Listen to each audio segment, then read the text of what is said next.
Hi. I'm trying to work on the light because like every time I think it's cool, I edit and it's not cool. I always think it's okay and then I edit and it's too bright. And it's definitely me, like it's my skin. So I need feedback.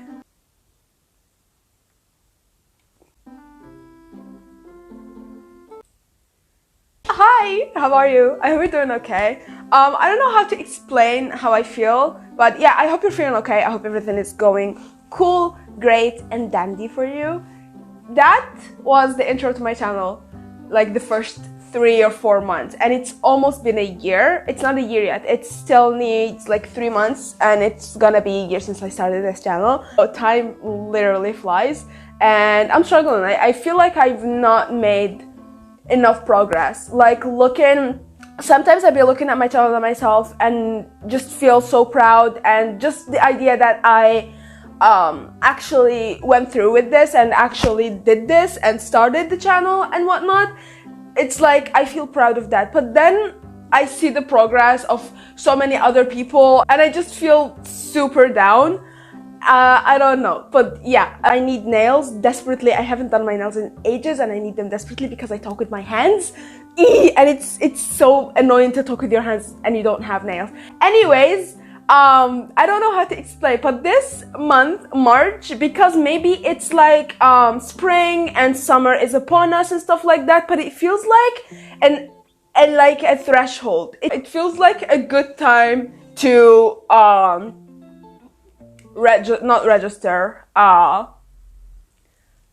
put out there. So my progress is with books. I wanted to share some of the books that I gave 5 stars this year so far. So my original goal for this year was 70. It's still 70 now, but it's bound to change. It has to change because so far I've read 58 books, a mixture of novels, novellas, and manga, and poems, and it's just, I'm proud of myself. I'm really proud of myself. I think we're gonna crush 100, not to jinx. That wasn't wood, but not to jinx. But I think that we're gonna crush 100. I hope we're gonna crush 100. Imagine if we get to 200, that would be amazing. Tell me definitely what are your goals for this year and what were your goals for last year, and how well you're doing with your whole?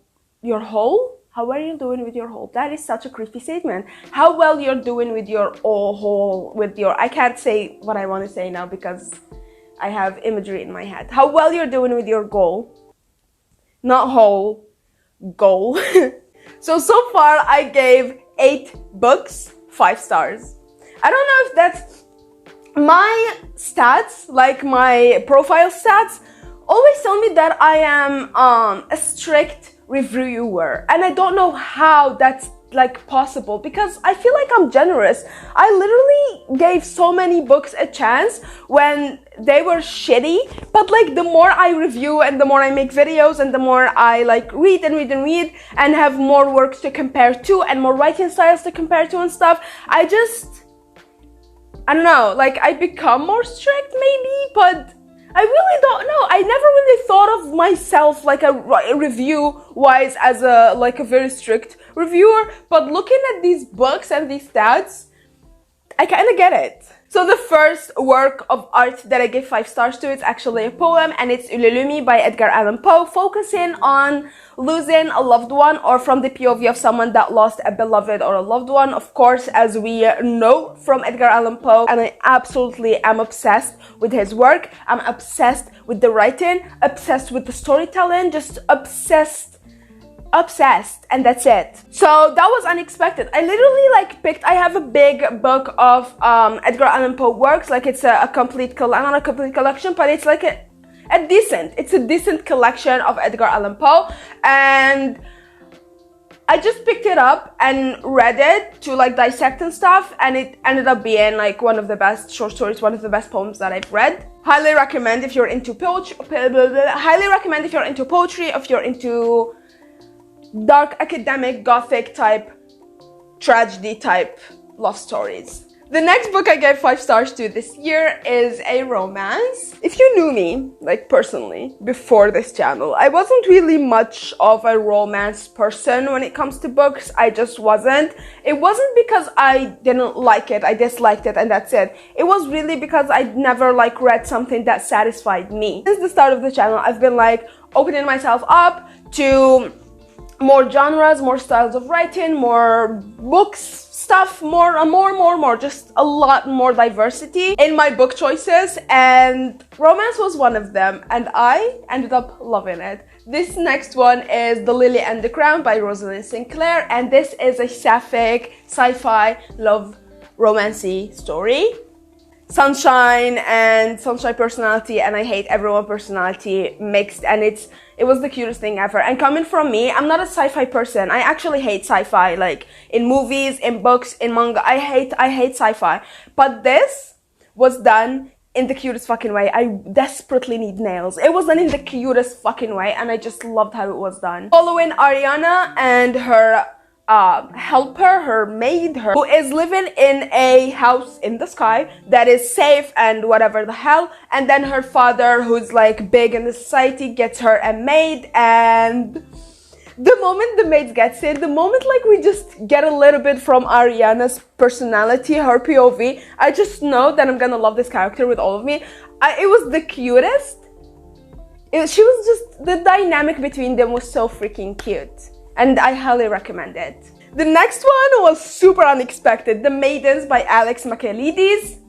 I was expecting to hate this because one of my favorite booktubers, Jesse the Reader, rated it, and it turned up to be like one of the worst books that he read. He thought it was boring and whatever, and I actually ended up reading it as part of a challenge where I read booktubers' most hated books or booktubers' worst books. So it's following the POV of Marianne and the POV of the bad guy. Marianne gets a call from the school that she used to go to, and her niece or whatever, I always forget that character's like position in the family. I know she's not a official family member, and she got adopted, or niece and got adopted or whatever. I always forget. Don't blame me, don't blame the book. It was cool, it's just my brain. But she gets a call from her that there was a huge, like a murder, and from the police that there was a murder, and then she goes there and wants like to stay there and help them because like one clue leads to another, leads to another, leads to another. And we also have the POV from the killer themselves, and just the way it kept me wrapped around its fingers, the way it kept me intrigued all the way through, the way it kept me on my toes. I loved the writing style, I loved how poetically written it was, I loved the inclusion of books, the inclusion of Greek mythology, the inclusion of like, it showed how beautiful like the language can be used. I loved the mystery aspect, the characters, I loved it so much. Yes, it's a slow story, it can be looked at upon like as boring by many people, but for me personally, I absolutely ended up loving it, and it was a 5-star read, to the point where immediately after I finished it, I started The Silent Patient by also Alex Michaelides, and guess what? A 5 stars. The Silent Patient follows the POV of also the bad guy in the story and the protagonist. Let me tell you, this narrative, this like POV thing we got going on, I'm loving it. In love with having like the bad guy's POV, and I just loved it so much. The first time was reading The Cellar by Natasha Preston. I'm looking at my shelf, sorry, other shelves.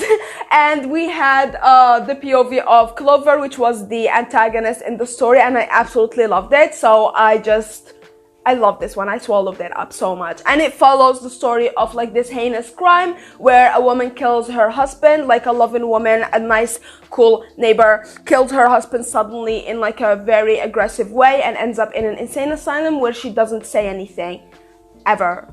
Hence the title, The Silent Patient. And then she is being interviewed by actually Mariana's colleague from The Maidens. Listen, I don't even have the physical copy. I want the physical copy so badly, but I listened to this and I don't do well with audiobooks. Like literally, I do not do well with audiobooks. Actually, recently I was talking to one of you and you told me like I don't do well with audiobooks, and me too, like literally me too. I can be like listening to the most heinous aggressive crime ever and not knowing what the heck is happening, like being completely lost. I don't know how to do audiobooks, and I loved it while listening to it. And yes, if you're into mystery, if you want a thriller, I loved it. Next up, we have another Edgar Allan Poe poem, short story, whatever you want to call it. It's a poem, it's not a short story. And this is Lenore or Lenora. I be rereading this fucking poem, this fucking story every year. And I have the urge, now talking about Edgar Allan Poe, I have the urge to go ahead and get my book and reread some of the poems and stuff. I love Edgar Allan Poe so much. I loved him forever. And then I did a challenge where I read Jack Edwards' like most highly recommended authors, and Edgar Allan Poe was one of them. And I just dedicated a lot to him through that challenge, and I ended up loving him even more. And this, Lenore, is no different. Highly recommend. Next up, The Madman, Gibran Khalil Gibran. I ended up dedicating a full video to this book alone. Like, after I read it, I just had to sit down and share it with you. And that video turned up to be a mess, like a complete chaotic mess, because I had no notes, I wasn't ready, I wasn't like prepared to say anything, I didn't have like anything ready, but I just had to sit down and talk about it. And I still feel the exact same way. I absolutely love it. It's following the POV of the neighborhood's madman. It's a collection of short stories, and some of them can literally just be one phrase, I swear to God. But the writing is absolutely incredible. I still want to sit down and just read it to you. Maybe I'll just do a live on YouTube and just read you the book, or do like chapter by chapter, or like stories by stories, because I desperately want to share this book with everyone. Next up is A Little Life. I'm not gonna go into details with this one because I will cry again. Following four college students that end up being roommates all throughout their 50s, their 60s, so all throughout their lives.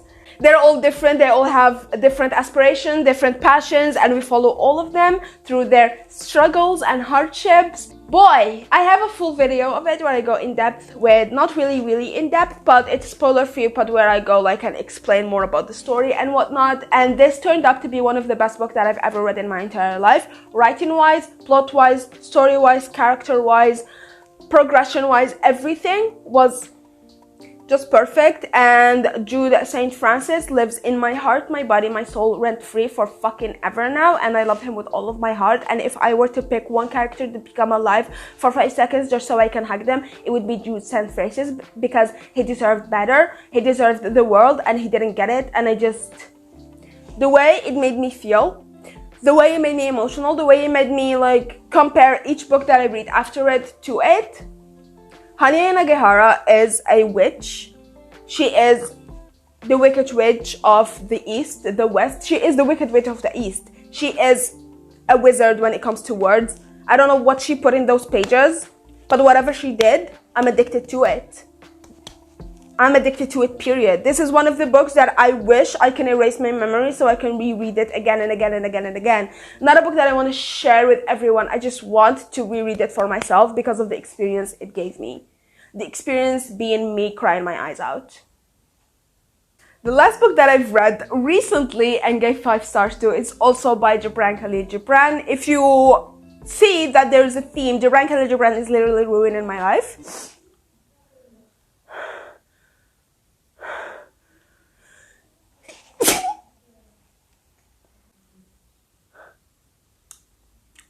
In a good way. Ruining my life in a good way. And The Broken Wings was no different. I absolutely loved this book. I've read it on board, on a plane, and it distracted me from the noise. It distracted me from everything that was going on. I just literally like lost myself completely in the book and didn't like think about that I'm literally like thousands of feet above ground. It like completely took me away. It, as described, exquisitely tender story of love that beats all odds, following our protagonist and Selma being his love, his beloved, his other half, his everything, set in Lebanon, in the old days of Lebanon. It literally feels vulnerable. It feels like Gibran Khalil Gibran sat down and gave us a piece of his heart with this one, especially knowing that this is like a story about his first love, about the first girl that he ever fell in love with, that showed him tenderness, that showed him vulnerability, that showed him how the heart can break and shatter and stick back together because of another human being. It was a 5 stars, no-brainer. The most beautiful writing you can meet. If you're into oldie love stories, I highly recommend this one. It's a short story, so you can get through it fast, but I promise you will not regret a moment that you spent with that book.